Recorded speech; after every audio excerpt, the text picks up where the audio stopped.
시청자가 궁금해로 문 열어보도록 하겠습니다. 유한타증권 김덕호 FA와 함께할게요. 어서 오세요. 안녕하세요. 네, 안녕하세요. 오늘은요, 제가 어떤 종목이 눈에 띌까 하고 보다 보니, 이 종목들도 간해할 만한 그런 무거운 몸집에 굴뚝주들이 오르고 있더라고요. 그래서 저희가 사도 되는 건지 하나씩 점검을 해보도록 하겠습니다. 첫 번째 종목은 지금 시장에서 가장 뜨거운 상장일의 최고의 급등세를 보여주고 있는 삼성중공 우선주인데 오늘까지 지금 5거래 연속 상한가입니다. 과연 이렇게 연상을 갈 만한 일인지 투자 매력도 점수와 함께 코멘트 들어볼게요. 항상 이런 연상주를 노리시는 분들께 제가 항상 꼭 드리는 말씀이 있습니다. 네. 급하게 세운 피사의 사탑은 반드시 언젠간 무너진다. 그래서 이 부분들을 마냥 긍정적으로 볼 건 아니다. 저는 한 25점 정도 이렇게 부여할 것 같습니다. 점수가 50점도 안 넘겼어요. 25점 주시면서 급하게 세운 탑은 무너지기도 쉽다라는 예시를 들어주셨는데 토론방으로 먼저 들어가 볼게요. 아직까지는 당연히 신고가 경신을 보여주고 있는 만큼 축제장입니다. 개미들의 진짜 승리다. 외국인과 기관이 다 파는데 모조리 사서 이걸 올린다라는 이야기 해주셨고 오늘은 7,100원쯤에 마감하고 내일은 7,300원으로 갭상하면서 공매 구간 뛰어넘게 시나리오를 세워주신 분들도 있습니다. 그럼 연일 상한가에 대한 배경부터 뭐 다들 아시겠지만 간단하게 코멘트 해볼게요. 삼성중공은 본주보다도 강하거든요. 사실 지금 우량주 대 굴뚝주가 나온 상황이잖아요. 네. 이런 부분들을 살펴서 말씀드리면은 뭐 우량주에 대한 기대가 갑자기 커졌느냐 뭐 그렇게 볼 수도 있겠죠. 하지만 지금 최근 들어서 우량주를 공략하시는 개인 투자자분들이 굉장히 많아졌습니다. 이 부분들은 사실 지난 2008년도 금융위기 이후에 어떤 주가 자체가 저점이 떨어졌을 때 그때 당시 장기 투자를 선호하시는 분들 같은 경우에는 우량주 공략을 굉장히 많이 했었어요. 이런 것들을 살펴서 보시면은 실제 우량주라는 거는 거래 유동 자체가 크지 않고 오히려 장기 투자를 통한 어떤 배당이라든가 이런 부분에 대해서 공략을 하기 위해서 들어가시는 분들이 많은데 실제로 이제 2008년도 그때 당시에도 마찬가지로 경기가 급락한 이후에 사놓고 내가 신경 쓰지 않겠다 하셨던 분들은 배당 챙겨 가시다가 이후에 경기가 또 호황이 되고 잘 풀렸을 때는 마찬가지로 주가적인 매력들도 있었기 때문에 한번 순환매 거쳐갈 수 있었다. 이런 식으로 많이 입장을 바꿔갔던 거죠. 이제 이런 부분들이 특히 이런 코로나 이슈로 인해서 주가가 굉장히 많이 급락을 했지 않습니까? 이런 상황에서는 여전히 저점 기회다라고 해서 들어가신 분들이 굉장히 많았을 것이고 앞으로 지금 이 선박과 관련된 부분들에서 특히 이제 국내 이슈가 돌다 보니까 우량주들도 또 한 번 강세를 연일 나타내는 것이 아닌가 저는 이렇게 말씀을 좀 드리겠습니다. 네, 이 삼성중공 우선주가요. 연봉으로 봐도 이랬던 적이 없습니다. 올 한 해 동안 한 220%나 넘게 상승을 한 종목이, 그러니까 2배 이상 간 종목이거든요. 이 삼성중공 우선주 상한가 배경 들어봤으니 어떻게 대처해야 될지 지금 고가가 없기 때문에 차트를 보고 매도하기가 좀 어려울 수 있어요. 눈치 싸움이잖아요. 네, 언제쯤 그렇죠. 매도할까요? 말씀하신 것처럼 정말 이런 건 어떤 기술적 반등, 기술적인 어떤 분석 이런 것들이 거의 무의미할 수밖에 없습니다. 어떻게 네. 보면 시장 호황 타라서 그냥 쭉 올라가 버린 상황이나 마찬가지인데 이제 제일 중요한 거는 어디까지나 이 우량주가 아닌 일반 이제 삼성중공업과의 차이를 명확하게 인지를 하시고 투자를 하셔야 됩니다. 그래서 실제로 우량주 같은 경우에는 단기적인 어떤 차익 매물이 나왔을 때 어떤 트레이딩의 관점보다는 사실은 어떤 장기적인 보유에 따른 배당과 관련된 부분들을 가져가는 것이 굉장히 안정적인 그리고 본래 목적에 좀 더 유사한 어떤 투기자가 되지 않을까라고 저는 말씀을 드리고 싶고요. 그리고 현재 시점에서는 사실 목표가를 제한하기보다는 사실 손절가가 훨씬 더 타당합니다. 그래서 어디까지나 지금 현 시점에서는 차익 실현을 충분하게 하셔야 될 구간에 들어왔고 특히 전주에 이어서 오늘까지 이렇게 지금 넘어왔다. 이번 주 중에는 또 한번 떨어질 가능성도 충분하게 있다고 인지를 하셔야 되기 때문에 목표가는 제가 따로 말씀을 드리지는 않겠습니다. 아까 뭐 채팅방에서도 굉장히 높은 가격에 나왔을 때 또 한번 차익 매물을 실현하겠다 이렇게 하셨지만 오히려 저는 손절가의 개념으로 조금 말씀드리면은 이전에 급등 이전의 사태였던 약 7만 원 선까지도 저는 볼 것 같습니다. 이유는 제가 7만 원이라고 선언을 한 이유는 이렇습니다. 실제로 연봉 차트로 보더라도 역대의 수준을 초과한 상황이죠. 근데 마찬가지로 이런 시즌들이 급등과 급락을 반복하는 시즌들이 꼭 왔었습니다. 실제로 차트를 길게 늘려보시면 이런 식으로 급등을 한 이후에 또 한번 급락을 하고 또 위에 금융위기 때도 마찬가지로 급락하지만 다시 올라가고 이런 부분들을 반복하시기 때문에 결국 장기 투자자다. 나는 안고 가겠다 하시는 분들께서는 계속 홀딩 전략을 반면 단기태 매매를 실현하시는 분들께서는 반드시 오늘 장중에는 조금 어느 정도 차익 실현을 하실 필요가 있다 말씀드리겠습니다. 그럼 지금 삼성중공업 우선주가 가격이 20만 1,500원에 안착되어 있는 상황이거든요. 그럼 목표가를 따로 제시하지 않았으니까 손절가에 대해서도 이야기해 주셨는데, 그러니까 익절 라인을 잡아봤을 때 무언가의 급락이 나왔을 때여야 되는지 정확한 가격이 궁금해요. 사실 익절 라인을 지금 할 수가 되게 어렵죠. 왜냐하면 최근에는 네. 조선주들이 굉장히 하락을 했지 않습니까? 근 그랬죠. 5년 동안은 조선주들이 뭔가 재미 보기 어려웠던 시즌이었고 조선업 시기장 자체도 굉장히 많이 축소가 되어있던 상황이다 보니까 네. 갑자기 이런 카타르 LNG 선 수주 이런 부분들은 어떻게 보면 시장이 또 한번 강세될 거다 이런 기대감 때문에 올라온 부분이 있습니다. 하지만 어느 정도 익절 라인이라고 한다는 것은 결국엔 이렇게 연일 계속 상승을 했을 때는 사실 뭐 3파선까지는 3일 연속 상승까지는 어느 정도 볼 수 있겠지만 이후 4일, 5일째는 어려울 수도 있으니 뭐 최소 한 14만 원 선 안에서는 좀 트레이딩이 이루어져야 되지 않을까 말씀을 드리겠습니다. 네, 알겠습니다. 점수는 굉장히 낮아요. 25점. 거의 지금부터는 운에 맡기는 주가 흐름이 나타날 수 있으니까요. 잘 시시각각 대응해 보시기 바라겠고요. 두 번째 굴뚝주 확인해 볼게요. 자동차주도 참 몸집 무거우기로 유명한데, 물론 뭐 철강 조선하고 비교하면 가벼울 수 그렇죠. 있지만요. 근데 오늘은 뭐 현대차, 기아차도 아니고 쌍용차가 급등하고 있습니다. 차트를 보니 그동안 못 가도 너무 못 갔거든요. 그렇죠. 이제 갈 수 있을까요? 가격 전략은요? 먼저는 점수부터 한번 제가 부여를 하자면 네. 아까 제가 삼성중공업 우량주를 25점 드렸잖아요. 쌍용차는 제가 조금 더 낮게 20점 정도를 부여할 것 같습니다. 오, 20점이요? 한 줄 코멘트는요? 꼭 가는 날이 하필 오늘이어야 했을까라고 저는 한번 반문을 하고 싶거든요. 네. 이유가 무엇인지 궁금하고요. 점수도 너무 낮아요. 20점 주셨는데 한번 토론방으로 들어가 보겠습니다. 쌍용차 오늘 급등하면서 투자자들 분들도 좀 놀라신 것 같아요. 무슨 일 때문에 그러냐? 정부 지원 때문이냐? 아니면 순환매 때문이냐? 말들이 많은데 뭐 대주주가 지분 매각하려 한다라는 이야기도 있나 봐요.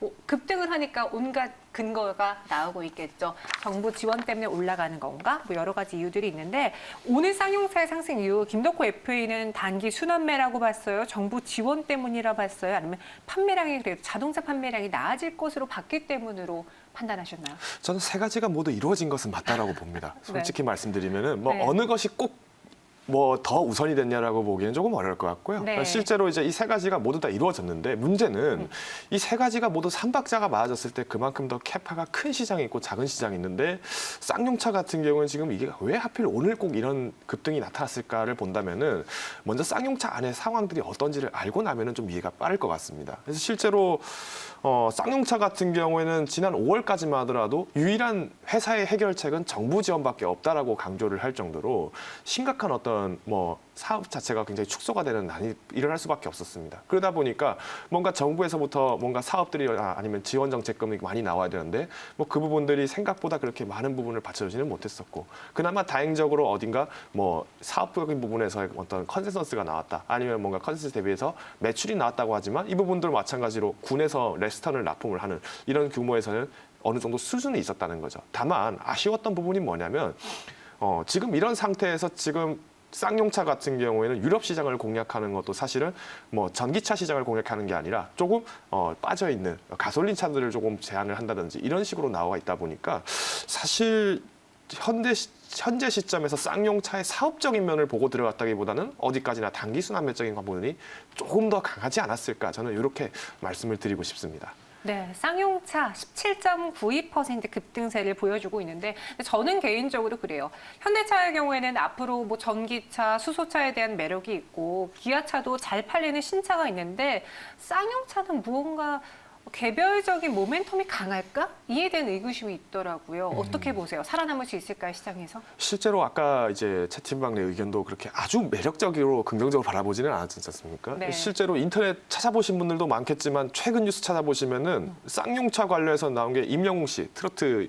이제 임영웅 씨. 맞아요. 그분 뭐 브로마이드를 제공한다 이런 기사가 나올 정도지 뭔가 큰 이슈거리가 잘 없었다라는 부분 봤을 때는 아직까지 현재는 조금 쌍용차가 여전히 어려운 시기에 있지 않을 것인가, 조금 더 사업이 더 축소가 될 위기도 있지 않을 것인가라는 우려감들도 좀 나타나는 것 같습니다. 그래서 어디까지나 현재 상황에서 더 큰 문제는 쌍용차도 마찬가지로 지금 공매도가 제한이 된 상태다 보니까 개인들이 계속 탑을 쌓고 있습니다. 근데 과연 지금 매출이나 영업이익적인 부분들, 말 그대로 재무제표를 살펴보신 분들은 아시겠지만 계속 지금 회사가 축소가 되고 있어요. 네. 이런 곳에 개인이 주가적인 면만 올려놨다라고 하면 나중에 사업 평가가 떨어졌을 때는 혹은 공매도가 풀렸을 때는 과연 그 타격을 누가 더 먹을 것이냐. 이때는 결국 또 개인들 안에서의 서로 투기장이 열릴 수밖에 없다는 부분 때문에 저는 이런 쌍용차에 대해서 당장에 급등하는 곳에다가 나는 돈을 넣겠다. 이런 부분들은 최대한 자제를 하시는 부분이 맞다라고 저는 말씀을 좀 드리고 싶습니다. 네, 쌍용차 가격 전략도 빠르게 전해주시죠. 지금 그래도 2,200원 선까지는 올라왔습니다. 하지만 네. 쌍용차가 어떻게 보면 이번 시점을 통해서 모멘텀을 만들어갈 가능성도 충분하게 있다고 보거든요. 만일 제품 자체가 정말 우수하지 못한다면은 군에서 그런 렉스턴이나 이런 차량들을 함부로 쉽게 수주를 하지 않았을 겁니다. 지휘관 차량이기 때문에 더 문제가 크겠죠. 그러면 앞으로 이후의 가격 전략은 조금 단기적인 것에 한번 급락은 또 나올 수 있겠지만은 연중에 조금 나는 길게 보겠다 하시는 분들은 그래도 한 2,400원 이상의 돌파는 한번 보실 수 있지 않을까. 다만 손절 라인은 내가 그렇게 오래 가져가기 힘들다 하시는 분들은 과감하게 2,000원 선에서는 빠져나오셔야 된다. 저는 이렇게 말씀을 좀 드리겠습니다. 2,400원에서는 빨리 나오는 게 좋겠다. 점수는 더 낮은 20점을 받았습니다. 이어서 세 번째 종목, 이 종목은 좀 점수가 높을 것 같은 개인적인 기대가 있는데 한번 확인해 볼게요. SO일입니다. 정유주들이 오늘 같이 상승하고 있는데 유가가 또 급등을 했고 반등을 해주고 있고 이제 경기 활성화 재개된다면 다시 또 가격이 올라가지 않을까라는 기대가 있거든요. 유가 급락 공포 끝난 건가요? 가격 매력도는요? 공포만 놓고 보면 점수는 여전히 75점. 아주 우수하지는 않지만 그래도 네. 굉장히 긍정적이다라고 말씀을 드리고 싶고요. 네. 이런 부분들은 공포, 급락의 공포보다는 이제는 스릴로 느껴야 되는 게 맞지 않을까. 이런 떨어질 수 있는 확률도 있지만 올라갈 부분에 대한 분명한 기대감들이 있기 때문에 저는 이거를 스릴로 표현을 할 것 같습니다. 공포와 짜릿함이 존재하는 주가일 것 같아요. SO일 토론방 한번 들어가 보도록 하겠습니다. 코스피가 2,500선을 돌파한다면 정유주도 같이 가지 않겠느냐, 최저가 매수 기회다라는 의견도 있고 최근 미국 증시, 미 증시 안에서 두드러지는 섹터가 우리 증시에서도 같이 올라가는 모습 요즘 보여줬거든요. 근데 석유주들이 상한가를 갔다고 해요. 유동성 장세 이제 시작이다라는 의견도 있고요. 국제유가가 정말 바닥을 찍었는지 이전부터 한번 해결해 볼게요. 실제로 이제 유가가 바닥을 찍었던 가장 큰 이유는 공장은 계속 가동을 줄여나가고 있는데 우리가 쉽게 말하면 수도꼭지를 계속 틀어놨던 거죠. 기름은 계속 새고 있으니까 담을 곳이 없고 이러다 보니까 어디 저장고를 찾느냐가 문제가 되니까 유가는 계속 급락을 할 수밖에 없었죠. 실제로 지난 유가 선물 문제 때 다들 공감하셨겠지만 이 급락이 과연 급락이냐, 어떻게 봐야 되냐, 또 급등하면 다음 날은 기술적으로 급등했다 나올 것이다 이런 얘기가 나왔는데 이제 가장 중요한 거는 실제 이제 이런 부분들이 선물에서 좀 가격을 추종을 하게 만드는 것도 이런 앞으로의 계획이 어떻게 반영이 됐냐에 따라서 나오는 건데 당시에는 수도꼭지 틀어놓고 아무도 잠글 생각을 못했기 때문에 그랬다고 하지만 이번에 다행스럽게도 유가 부분들이 상승을 또 할 수 있는 이유는 지난 올 6월까지만 원유 감산을 하기로 결정했던 뭐 오펙을 비롯한 비오펙 즉 산유국 그룹들이 이제 7월까지도 한 번 더 감산을 연장을 함으로써 조금 더 안정적으로 보수적으로 가격을 잡아가겠다라는 부분을 제안을 한 거죠. 자, 그러면 바닥이냐 아니냐를 논하기가 좀 어려운 부분들이 여전히 또 한 번 코로나가 재발을 한다든지 아니면은 뭔가 정치적 이슈 때문에 뭔가 셧다운이 들어간다든지 이런 상황이 나타나게 되면은 이런 공포들도 마찬가지로 커질 수는 있지만 다행스럽게도 현재까지 지금 미국의 실업률이라든가 이런 부분들이 축소를 하고 있다는 거는 특히 이런 앞서서 소개드린 중공업들, 뭐 조선원이라든가 아니면은 자동차와 관련된 이런 제조업 비중들이 굉장히 확산화 되기 때문에 어쩔 수 없이 이런 부분들은 또 기대가 커질 것이다라고 저는 보고 있는 거죠. 그럼 정유주, SK이노베이션, 뭐 GS, SO일 세 가지 경쟁사와 비교해 봤을 때 매력도가 높은 편인지 가격 전략도 빠르게 들어보죠. 저는 만약에 유가적인 측면에서 추천을 드린다면 저는 SO일만 추천을 드릴 것 같습니다. 기존의 SK이노베이션이나 아니면 GS 같은 경우 이제는 거의 다른 사업으로서의 확장 비중이 너무 높아지다 보니까 뭐 SK이노베이션 얘기를 하지만 배터리 이야기하는 분들도 많았을 것이고 뭐 GS 칼텍스 에너지를 얘기하고 싶지만은 오히려 GS 물산 쪽을 더 강조를 하는 분들이 많았던 것처럼 앞으로 정말 원유 자체만 투자를 하신다면 SO일에 투자를 하시는 게 맞죠. 자, 그렇다면 현재 시점에서 저는 목표가는 10만 원 선까지 만약 정말 경기 활성화가 탄력이 붙는다 10만 원 선 가볍게 돌파할 수도 있을 거라고 봅니다. 하지만 손절 라인은 어디까지나 현명해야 될 부분이 있기 때문에 현 시점에서 한 10% 정도 낮춘 7만 원 선으로 말씀드리겠습니다. 목표 주가 10만 원, 손절가 7만 원. 정유주 안에서는 SO일만 추천드린다라고 이야기하셨고요. 마지막 종목입니다. 포스코 강판이에요. 오늘 포스코 강판이 LNG선 수주 때문에 봄바람을 같이 타고 있고 오늘만이 아니라 지난주부터였는데 이 종목의 투자 매력도 점수는 어때요? 저는 한 70점 정도 거뜬히 줄 수 있을 것 같습니다. 오, 70점이요? 그럼 종목 토론방으로 한번 들어가서 이야기 나눠보도록 하겠습니다. 포스코 강판에 대한 점수는 70점, 그래도 높은 점수를 받았는데요. 내일은 2만 원대에서 놀았으면 좋겠다. 조선주도 무겁게 오르는데 무섭게 오르는데 철강도 가자라는 이야기 있고 계단식 하락이 시작한 건가 벌써 끝남이라는 이야기도 있네요. 왜 잘 오르고 있는데 그러실까요? 현재는 9.18%. 17,300원에서 움직이고 있고요. 장중에 25% 넘게 급등한 걸 비교해 보자면 이제 계단식 하락이 시작한 거냐라는 그런 의견을 주신 것 같아요. 만약에 LNG선 수주 대박에 따라서 우리 시장에 활기를 떨치게 된다면 어떤 종목군들이 수혜를 볼까요? 먼저는 이런 강판이 들어오면 말 그대로 철 자재를 가져온 거지 않습니까? 이걸 붙이려면 용접을 하는 회사들도 우수가 나올 수 있겠죠. 아, 그렇네요. 실제로 조선선제라는 종목 찾아보시면 아시겠지만 비교적 이틀, 3일 내에 급등한 폭이 굉장합니다. 이 부분만 보시더라도 해운에 필요한 섹터들은 분명히 일부들이 정해져 있다는 거예요. 기자재뿐만 아니라 뭐 선박 부품주들 이런 부분들이 정해져 있는데 제가 오늘 이 포스코 강판에서 수주 모멘텀만 놓고 보기에 놀라기 이르다고 말씀드린 이유는 이제 포스코 강판이 단순히 이 선박만 가지고 먹고 사는 회사가 아니라는 거죠. 이제 강판도 만들어내고 PVC도 만들어내고 강골재라고 해서 말 그대로 강건재라고 해서 뭐 건물 내 실내 인테리어로 쓰이는 이런 건축물 자재들도 같이 만들어내고 있거든요. 근데 지금 국내에서 가장 이슈가 나왔던 제조업 비중은 아무래도 전기차 관련된 이슈들이잖아요. 실제로 지금 포스코와 포스코 강판이 전기차 관련된 강판들, 실제 내구성 관련된 부분들을 따오기 위해서 이 부분들까지도 지금 개발에 박차를 가하겠다라고 하면서 지금 굉장히 많은 이슈들을 만들어내고 있어요. 그러면 단순히 지금 LNG선 관련된 수주만으로 올라간 것이 오늘 이까지의 상황이라면 앞으로의 기대성들은 좀 더 열려있지 않을까라고 저는 말씀을 드리고 싶습니다. 그럼 이 포스코 강판이 어떤 회사인데 진짜 이 LNG선 봄바람을 탈 수 있는지 수혜를 볼 수 있는지와 함께 가격 전략도 세워볼게요. 말씀드린 바와 동일하게 실제로 이 강판이라는 건 단순히 선박에만 쓰이지 않습니다. 뭐 네. 건설에도 쓰일 수 있고 여러 가지에도 쓰일 수 있는데 이 부분들은 지금 현재까지 오늘까지 급등을 한 건 어디까냐 선박 이슈로 지금 연일 급등을 하고 다시 계단식 하락을 하는 부분이 나온 겁니다. 그러면 현재 시점에서 더 하락을 한다 하더라도 저는 올해 하루세 정도는 충분하게 가져올 만한 매력이 있지 않을까.